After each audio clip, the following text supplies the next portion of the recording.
बिस्मिल्लाहिर्रहमानिर्रहीम। वबनातुल इब्नी कबनाति सुल्बी वलहुन्न अहवालुन सित्तुन।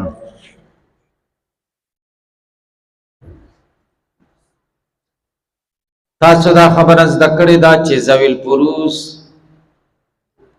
12 تنان دي، 4 سړي دي او 8 ښځې دي. په 8 ښځو کې اول زوجه ده، دویم بنت الصلب ده، بنات الصلب صلبی لور، او دریم بنات الابن د زوی لور. سړی مړ شي او د زوی لور دې پاتې شي نوسی. د نوسی حالات درې داسې دي لکه د صلبي لور. بنات الابن که بنات الصلب دغه معنا ده. لوریانې د زوی که بنات الصلب داسې دي لکه لوریانې صلبي، یعنې لکه خپله لور. مخکې د خپلې لور درې حالاتو چې یوه وه نو نصب به ورکې، او که دوه یا ډېرې وې نو ثلثان به ورکې، او چې رور ورسره و نو بیا للذکر مثل حظ الانثیین، دا بیا عصبه کېږي.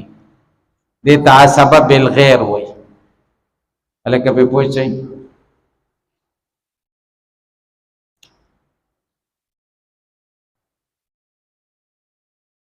نو د بنت الابن خو دا درې دي، خو درې ورسره نور هم دي، نو ټولې څو حالت شو؟ نو وی ولهن د دې بنات الابن دپاره احوال ستن، شپږ حالات دي په میراث کې. اول حالت النصف للواحده، که یوه وه نو نصف به ورکې.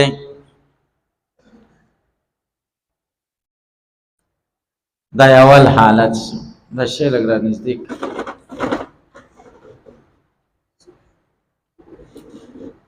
خیخ کړه یوه وه نو ګوره دا حالت نصف واحدې ته.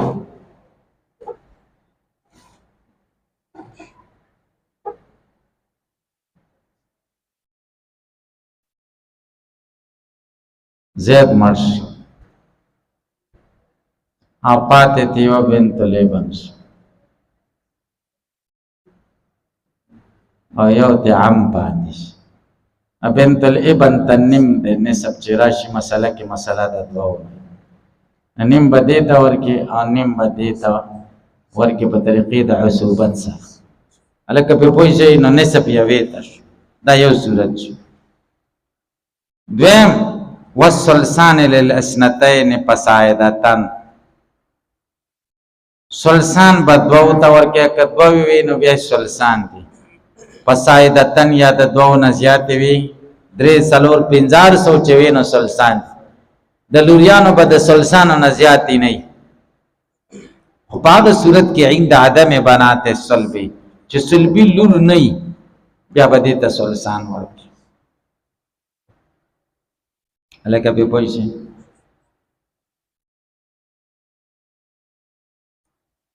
هلکه پرې پوه شئ چې صلبي لور نه وي نو بیا به دې ته ثلثان ورکړي. تاسې پرې پوه شئ. لکه دا دویمه مسله شوه. ګورئ ثلثان، عمر مړ شو، 5 ته بنات الابن پاتې دي، او یو ته اب پاتې دي. نو دې دپاره ثلثان دي او دې دپاره سدس دی. مسله کې چې ثلثان او سدس راسي مشاله د شپږو نه کېږي. نو ثلثان پکې څو دي؟ 4 دي که نه؟ 4 به دې له ورکړي دې دواړو له، او سدس به دې له ورکړي. څو لاړل؟ یو پاتې شه. دا یو به دې له په طریقې د عصوبت سره ورکړي، نو 2 شو. هلکه پرې پوه شئ.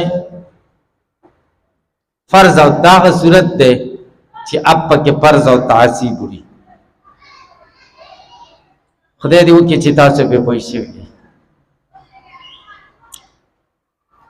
دریم حال ولهن السدس او د بنات الابن د پاره سدس د مال واحده سلبیته د یوی سلبی لور سره تکمله للسلسین د دې لپاره چې سلسین پوره شي لکه په پوه شي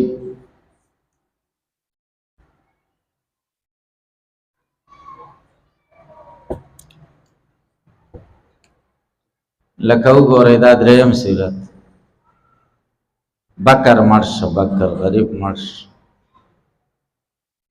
یوات بنت الابن پاتش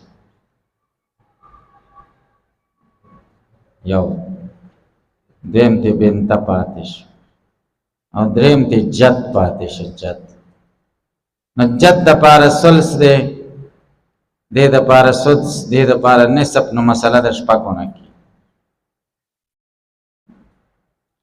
شپږو کې نسب څو ده درې دې لور او سدس دې تورک او سدس دې تورک په طریقې د چا سره فرضیت سره ادابل سدس په طریقې د عصوبت سره نو دوش خبر اخلاص الکه په پوه ځای ما ته لګورئ دلته خود دې بنت الابن سدس ورک خو صد پاره دې ورک تکمله للسلسین چې سلسین پوره شي دلته خو درې نسب وکړه درې څو نو چې یو دې ور سره د درې ور سره جمع کړو د شپږو سلسین شو دا دریو د بنتي دا د بنت الابن یو دې چې ور سره جمع کړو ټوټل څو شو او څلور د شپږو څو دي سلسین دي هلکه یو بزکه ورکې چې سلسین پوره شي خدای دې وکړي چې په پوه شي ځکه نبی علیہ السلام فرمایلی دي د بنات او حسابا په سلسین نه زیاته او بنات شامل دي بنات الابن ته هم سو حالت شو سلورم حالت د نوسو ولا يرثن مع السلبيتين د سلبیتین سره اس میراث نه وي هلکه به پوښي د سلبیتین سره میراث نه وي لکه مثال ګورئ ما ته وګورئ دا څلورمه مثال خالد وفات یو تی بنت الابن پاتې شو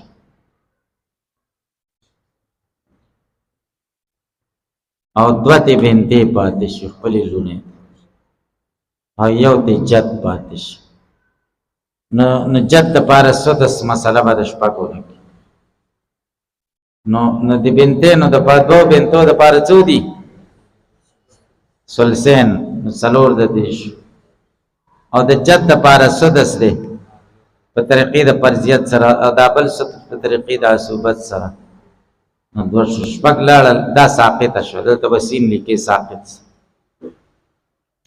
ولې ساقطه شوه ځکه چې د بناتو حصه به د سلسینو نه زیاته نه وي او چې دوه لوریانې راغلې نو سلسانې ویوړه نو نور د دې په کیسه نه کېږي هلکه په دې صورت پوه شئ الا يكون بحذائهن واسفل منهن غلام فيعصبهن دا پنځم حالت دی چې د مړي دوه لوریانې پاتې شي څو لوریانې نو بیا د انوسۍ څه نه وړي البته یو صورت کې وړي که د دې انوسیو په مقابله کې او یا د دېو نه ټیټ هلکي د دې په مقابله کې د مړي د بل زوی او یا د دې نه لاندې د مړي د زوی هلکه به پوه شئ نو بیا هغه هلک رالګېږي او دا جینکۍ عصبکۍ دې ته عصبه بالغیر وایي څه ورته وایي هلکه څه ورته وایي عصبه بالغیر ورته وایي لکه د مړي نه دوه بنتې پاتې شي څو پاتې شي دوه بنتې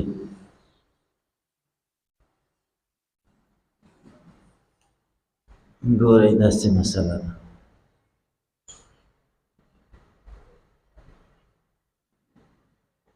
څه نوم دی د مړي ماجد مړ شو ماجد ماجد مړ شو دوی بنتې پاتې شي.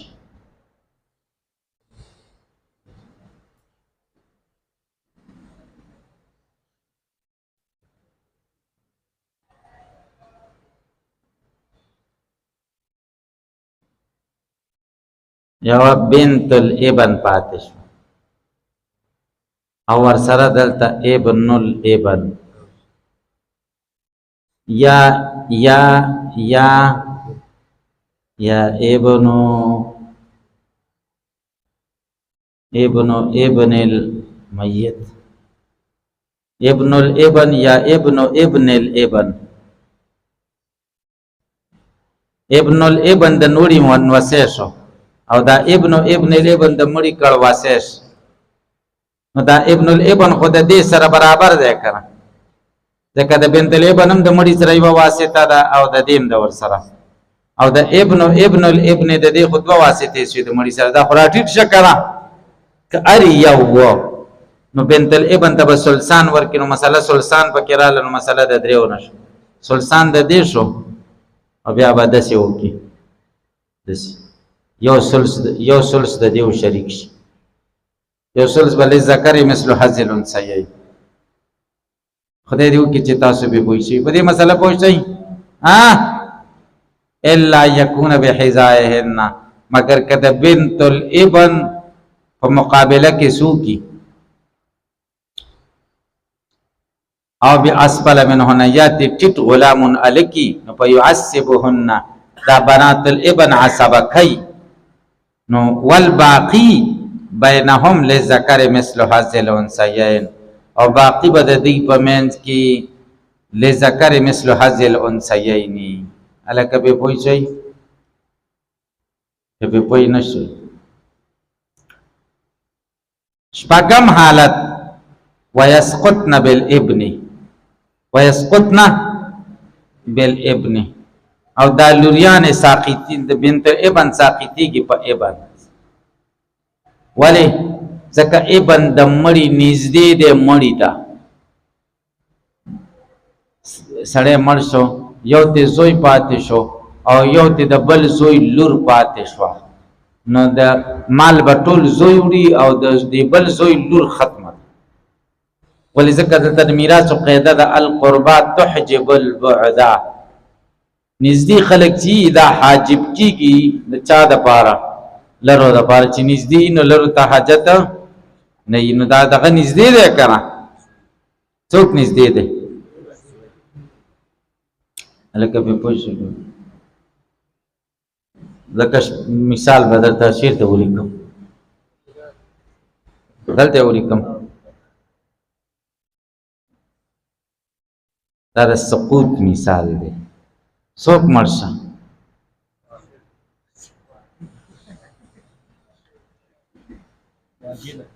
واجد مرش پاتې ته شي بنت الابن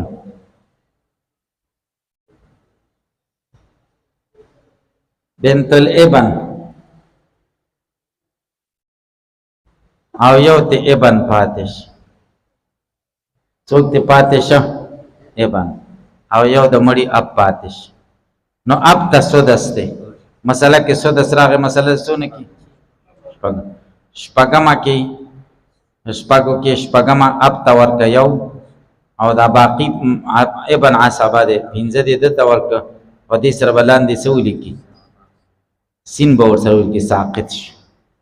اوس په پوه شئ دا مسله اسانه ده ورپسې خدا دوه درې صفحې نیولې دي نو زه خو یم چې بس وکړو ټوله صفحه او مال اخوات الابن و من پوهې ده یوه مسله ده هغه دا د دې پورې متعلقه ده